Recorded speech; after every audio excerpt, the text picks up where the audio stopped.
This is the last of our series in Life Apps. And so today I'm going to review some of the Life Apps that we've been talking about in this series, but then I'm going to present to you our last one, which is love. So let's first of all think about what these Life Apps have been. They are traits, right, that God has been trying to build in us so that we can spread those things to the people around us, right? And Peter gave us a pretty healthy list of traits that we need to envelop into our being. And he does this because if we will build those traits, those life apps, into how we live and how we serve, we will grow to be more like Jesus, which is really our goal, right? And so Peter wrote this book because false teachers had started creeping in, and they were teaching things that maybe weren't necessarily consistent with what Jesus had been teaching. And so he was in his book trying to remind believers who Jesus was and that they needed to stay rooted in the teachings of God. So let's look at them again. If we could put the verses up. I want to just review, starting with verse 3. He says, "His divine power has given us everything we need for a godly life through our knowledge of him who called us by his own glory and goodness. Through these, he has given us his very great and precious promises, so that through them you may participate in the divine nature, that is, to be more like God, having escaped the corruption in the world caused by evil desires. For this very reason, make every effort to add to your faith goodness, and to goodness knowledge, and to knowledge self-control, and to self-control perseverance, and to perseverance godliness, and to godliness mutual affection, and to mutual affection love. For if you possess these qualities in increasing measure, they will keep you from being ineffective and unproductive in your knowledge of our Lord Jesus Christ." That's powerful, right? I don't want to be considered ineffective or unproductive. Do you? Especially not by God, right? And so as we think about these, I want to just do a quick review. Many of you know I'm a teacher, middle school. And so I wouldn't be a good teacher if I didn't do a quick review of these life apps, right? And so I'm going to run through them real fast so that they're fresh in your mind again. We'll start with goodness. In goodness, we were to demonstrate courageous kindness towards others and live a life that's pleasing to God, right? Then we heard a message on knowledge. Now, when we were thinking about knowledge, Pastor Kurt reminded us that it's more than just the knowledge of God. I mean, even the devil knows God, right? And so it's more than that. It is about knowing God and acting on what he asks of us. When I was thinking about this, it reminded me of my grandmother. My Grandma Sullivan was sort of the saint in our family. And she used to sit down with me with my Bible, and she taught me this acronym for Bible. And she said it stands for Basic Instructions Before Leaving Earth. And I'm like, ooh, okay. And she said, you know, what I need you to do is I need you to learn these scriptures, because when you know these scriptures, you know what God needs for you.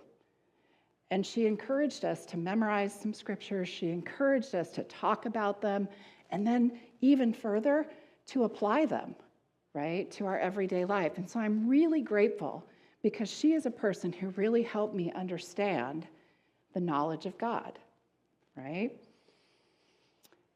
And so when we're armed with this knowledge of God, we are better able to live out his call in our lives.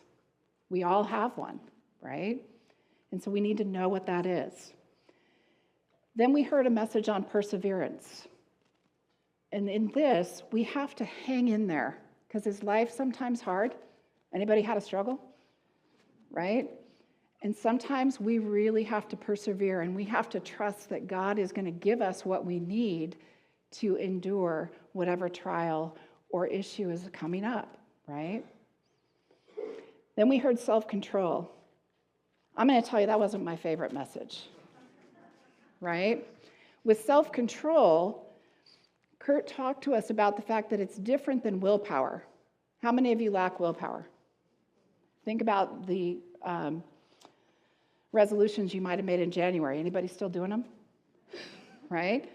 Because we don't have very good self-control when we think of it from a term of willpower and in our own power. And he talked about the fact that when we have self-control, it's a fruit of the Spirit, right? It comes out of the passage in Galatians, right? And we have to learn to stay rooted in God, because it is God who's going to ultimately give us self-control. I don't have any on my own, right?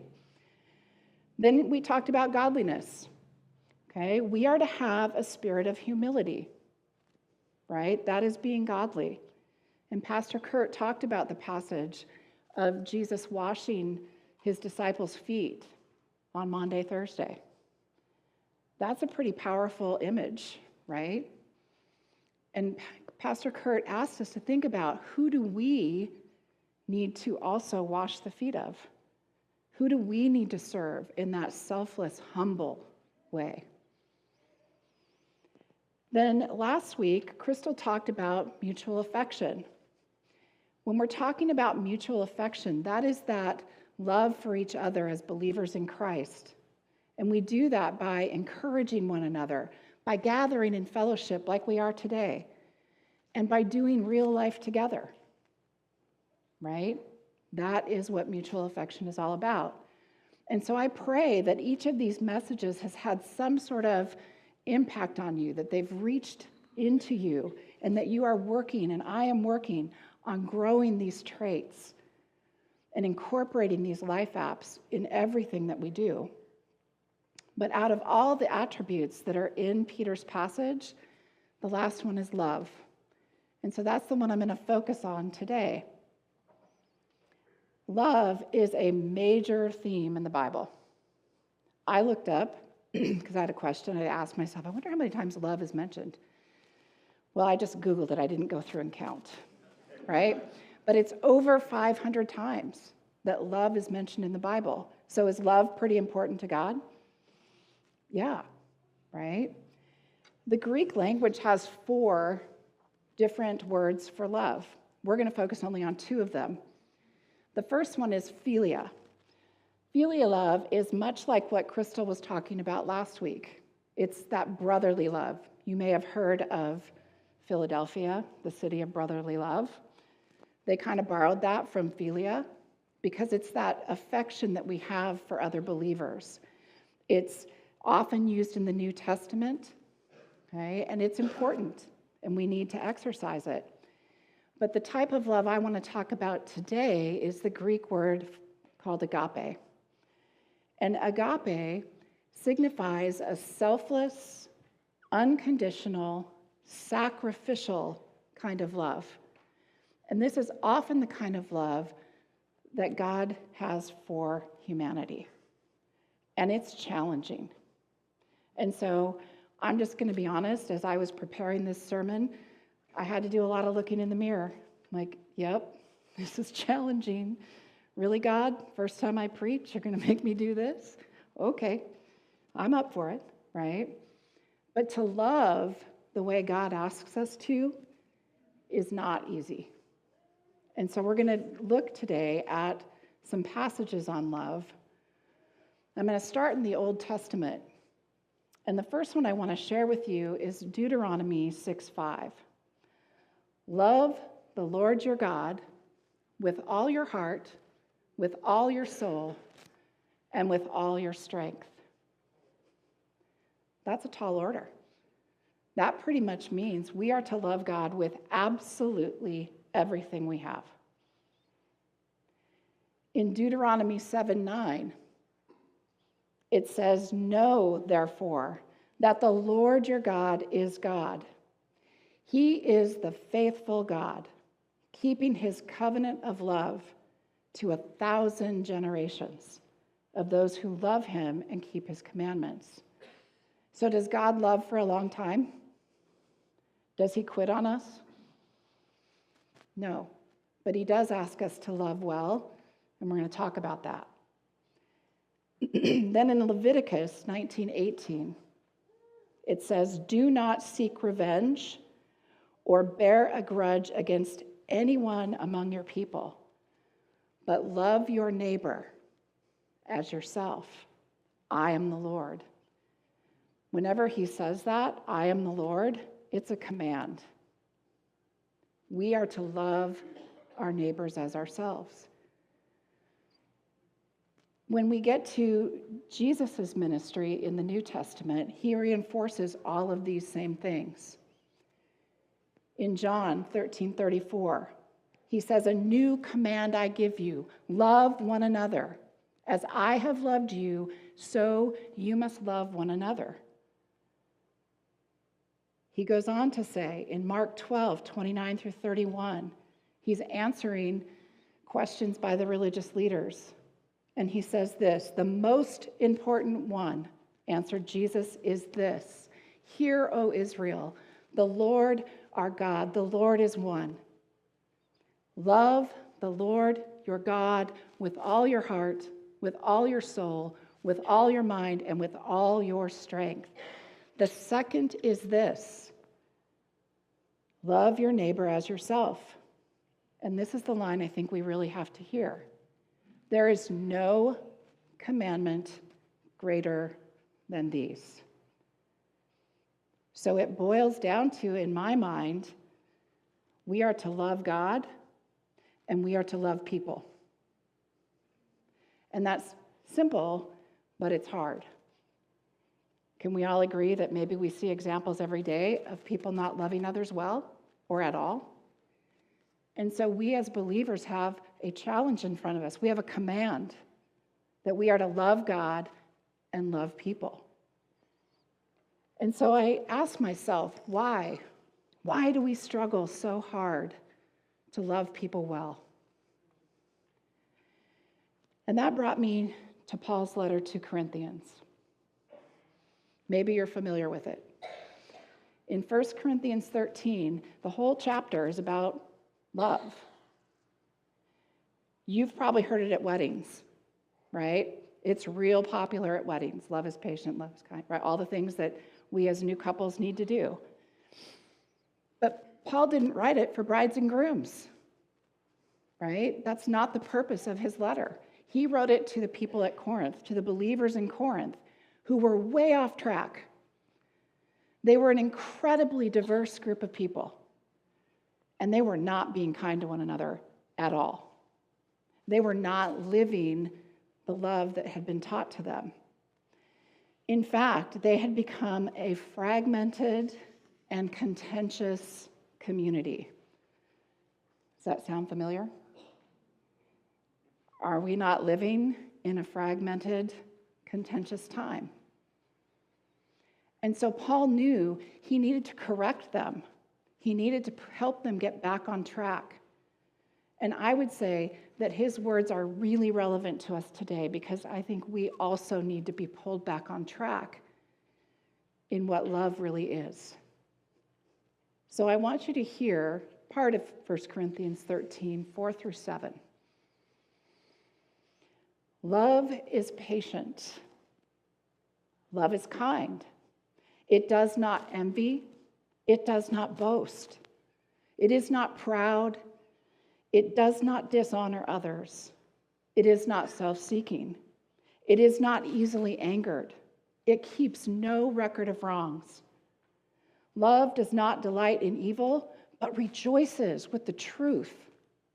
It always protects, always trusts, always hopes, always perseveres.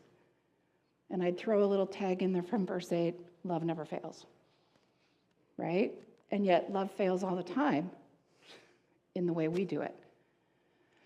And so when you hear those words from Paul, is that how you experience love? Is that how it's given to you?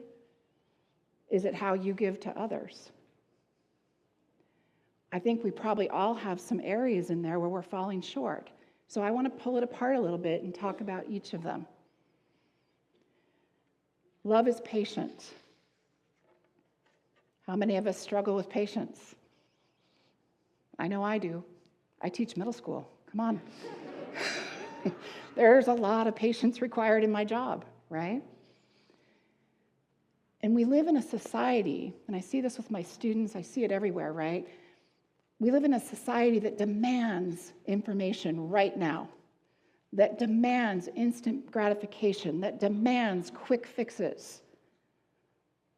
And I wonder if patience is even a virtue anymore, given that. If we're going to love well, we have to extend patience and grace and mercy to the people around us. I think we ourselves sometimes don't want to wait. We don't want to endure. I lost my voice 3 weeks ago. I didn't want to endure. I wanted the quick fix right now. I called the doctor. He said, see you in 3 weeks. Okay, right? Because sometimes we have to learn to wait. We have to learn to be patient. We have to endure. And oftentimes we don't want to do that, right? We want our timing, not God's timing.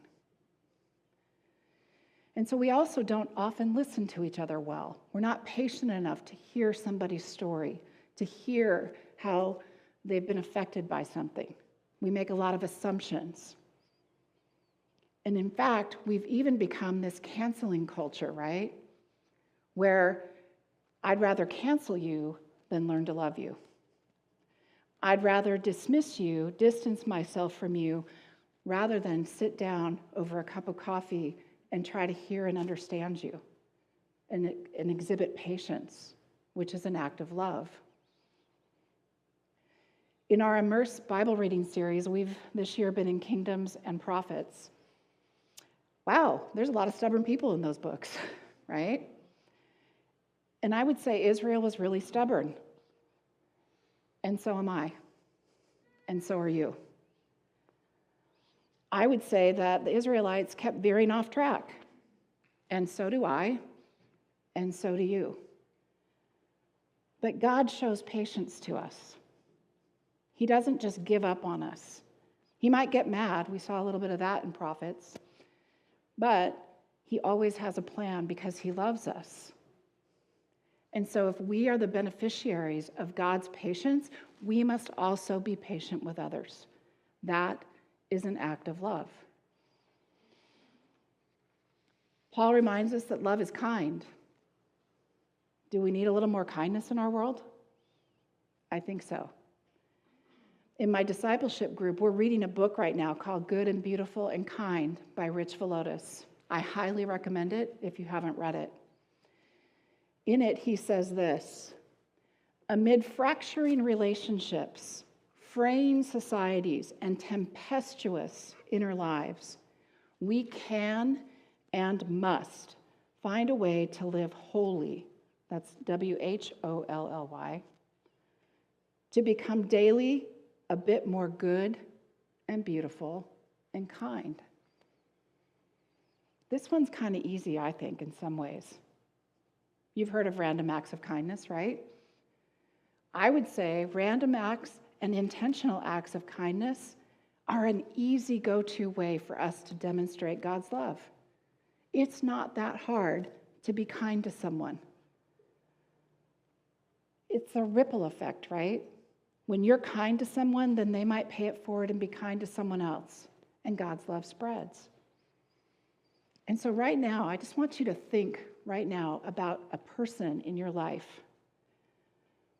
or a situation in your life where you could actually do a kind act today.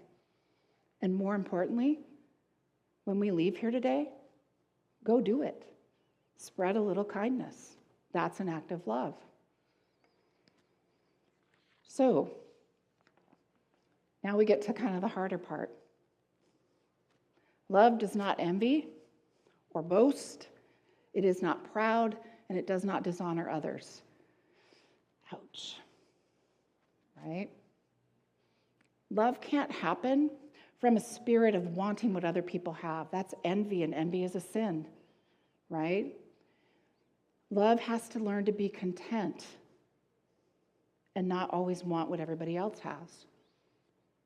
Love does not boast or act in a proud or self-serving way. It's not arrogant. That sometimes is hard, right? Romans 12:10 says this, "Be devoted to one another in love. Honor one another above yourselves." Well, that fits right in with what Paul's saying, right? In this Corinthians letter. We are not to dishonor others. We're to build them up. So that means love does not tear other people down. It doesn't gossip about them. It doesn't spread rumors about them. It doesn't make them feel less than. It builds them up. This is because love is a choice to humbly serve others and choose the higher good for the other person. It's hard to love other people when you're too focused on yourself and what they can do for you instead of how you can serve them. Love is not self-seeking. It is other-focused. Love looks for who needs love or who needs to have some needs met and then acts on it because love is an action. Pastor Kurt spoke about the Good Samaritan just a couple weeks ago. That's what this is really about, right? It's not self-seeking. It's seeing someone who has a need and stopping and meeting it, even if it's inconvenient or uncomfortable. Because when we seek God's will to serve others more than we serve ourselves, we're living the way he taught. Love leads with action before feelings, and it does what's necessary in any given moment. Love is not easily angered. Okay, my kids know this is a tough one for me. Shh. Okay? My mom wrote a poem about me once that said that it was a metaphor, and she was talking about how I'm steamed by injustice, so I'm a tea kettle, steamed by injustice. I've tried really hard over the years to get better at that. But how often are we easily irritated? Anybody ever get irritated? By things that maybe we'd be better off letting go. Being a hothead or reactionary is not love. Even if somebody cuts you off in traffic, which I struggle with, that makes me mad. Or they leave the toilet seat up. Or they don't do that chore that you asked them to do, right? We can be easily irritated by these things. But you see, instead, when we are starting to feel that irritation or that anger, I think God is calling us to stop, to breathe, maybe count to 10, and find a better way to respond instead of to react harshly or in anger. And in many ways, we live in an angry time, right? With political, social, and family division, unrest around the world, unrest in our own country and neighborhoods. And I think we have to combat that by being a calming presence, not a flashpoint for contention. If we're going to be a calming presence in a world that's angry and chaotic, we have to be emotionally regulated. We have to know ourselves well enough to know what our triggers are and manage them through prayer, through talking with trusted people. Because when we can be emotionally regulated, then we're ready to manage our responses through the lens of love rather than reacting in harsh, unlovely ways. Then it brings us, Paul says, to this little tidbit: keep no records of wrongs. Oh, how do you know you're keeping a record of wrong? Might be phrases like this: I have told you 1,000,000 times not to fill in the blank. Or maybe it's this: I am so tired of you, fill in the blank. This is just like the last time that you, fill in the blank. You always, right? Not so loving. Would you agree? Might be a record of wrongs. Jesus calls us to a different way. We're to love one another and forgive and show mercy and grace, right? When Jesus went to the cross, he was erasing the record of wrong for all of us. That's pretty powerful. And so we too, if we are going to love God and love people, we also have to erase those records of wrong. We can't keep holding the grudges. That only hurts us, and it blocks us from being able to love well. Love does not delight in evil, but rejoices in the truth. Well, this world's full of evil. Can we agree on that? Right? And there's a lot of lies out there, and there's a lot of disinformation and a lot of contention. And we're not to delight in that. We're not to delight when somebody gets what's coming to them, right? We're to rejoice in the truth. So that means we have to be a contrast community. We have to be different than the world out there. So we need to speak up against evil, and we have to be voices of truth and love in a lost and dark world. God calls us to be salt and light and to advocate for those who are being treated poorly. In his Sermon on the Mount, from Matthew 5:14 through 16, he says this: "You are the light of the world. A city situated on a hill cannot be hidden. No one lights a lamp and puts it under a basket, but rather on a lampstand, and it gives light for all who are in the house. In the same way, let your light shine before others, so that they may see your good works and give glory to your Father in heaven." If we are to be light, we have to be able to shine the truth of who Jesus is and what we've learned from him. In her book, The Blessed Life, Kelly Minter talks about it this way: our love for others is through practical, tangible, life-giving, light-giving deeds that are visible. That's how we are to be: a visible presence of love and a contrast to what's going on around us. When we act as light that Jesus wants us to be, we are spreading God's truth. We are spreading his mercy and his love to those around us and providing that contrast to the evil forces that are at work in our world.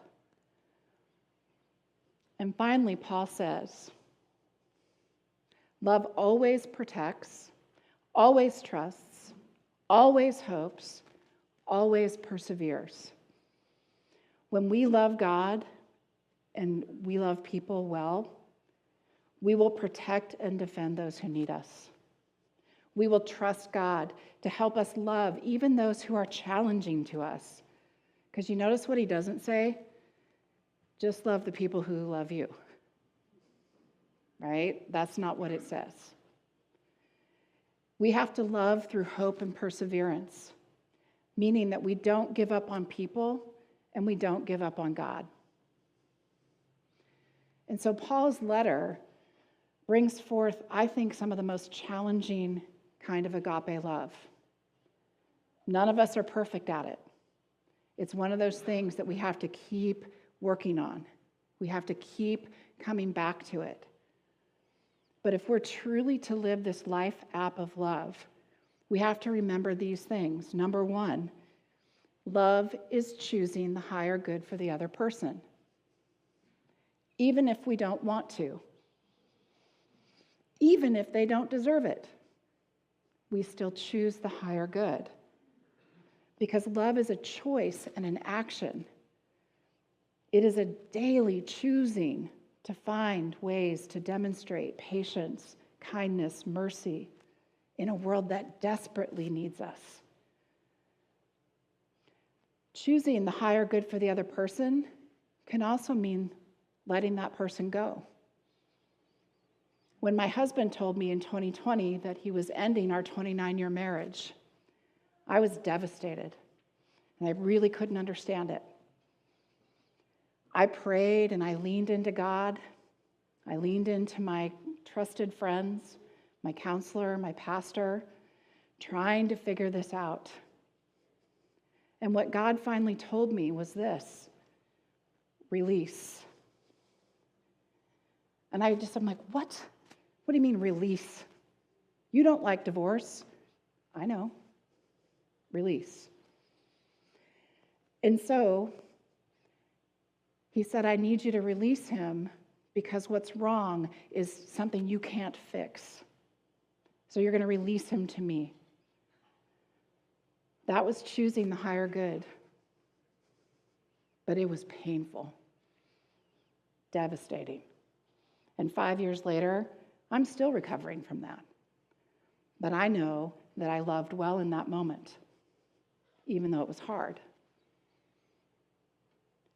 And so, we really have to be willing to sometimes let somebody go, because that is an act of love sometimes as well.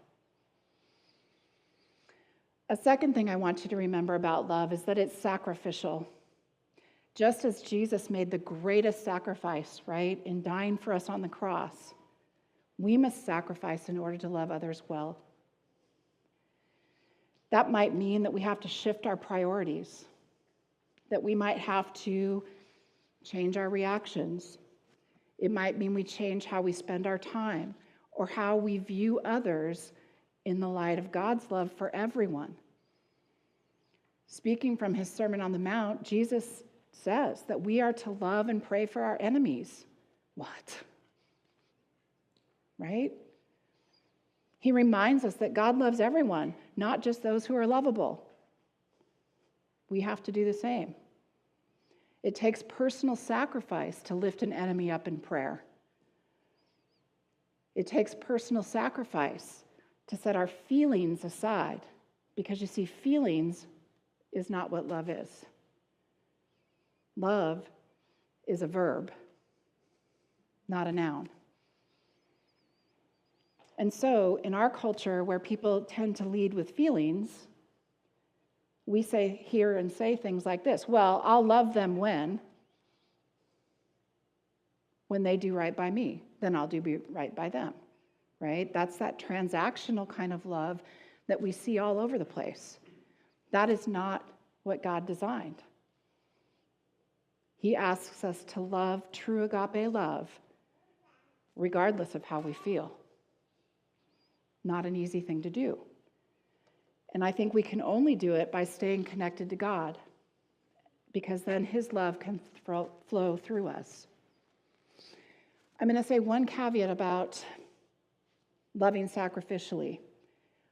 I do not believe loving sacrificially means that you have to put up with abuse from anyone. That's not sacrifice. That's abuse. And abuse is never God's plan. And so I think it's okay to set those healthy boundaries and to distance yourself from someone who is abusing you. That is an act of love. And then the last thing I want to kind of close with today is that love is a daily choice to love God and love people. If we truly love God, his love will flow through us, and he will help us love others.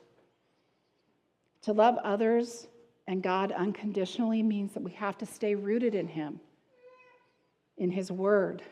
We have to explore and meditate on how God has demonstrated love through his son Jesus so that we can express that same kind of love to the people that God brings in our path.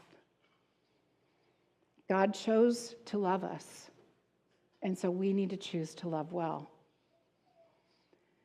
In a moment, we're going to go into a quiet reflection time, followed by a video.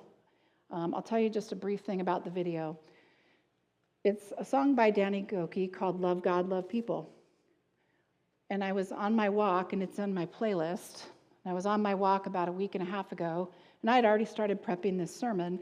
And I'm walking along, and the song comes on. And you know how when you're walking, you don't always really pay attention to what song it is? But all of a sudden, I went, oh, and I stopped, and I hit rewind. I'm like, oh, love God, love people. That's my message. And so I hope you'll indulge me because we're going to look at the song and listen to it. And before we go to the video, though, I do want us to take a little bit of time to digest. And so we're going to have a minute or two of silent prayer. And in this time, I want you to think about what has God put on your heart, either in today's message or in any of these Life app messages that we've been hearing. And see if the Spirit is nudging you. Maybe there's an app that you need to work on a little bit. Maybe there's a person that you need to reconcile with. Maybe there's, a random act of kindness that God's touching you with. But I just want us to spend just a little bit of time reflecting. As the lyrics of the song state, love is really the only thing that's going to change the world. So we have to be really good at it. That means we have to practice, and we have to pray, and we have to engage, right? And so as we wrap up this series on life apps, I know a lot of us are doing the digital fast right now, but I want you to think about your phone for a minute. Every time you go to use your phone and open up an app, I want you to think about, what life app does God want me to work on today?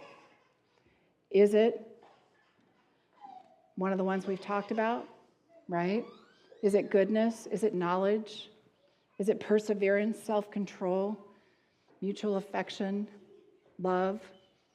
So let your phone remind you, God expects us to love him and love people. Thank you.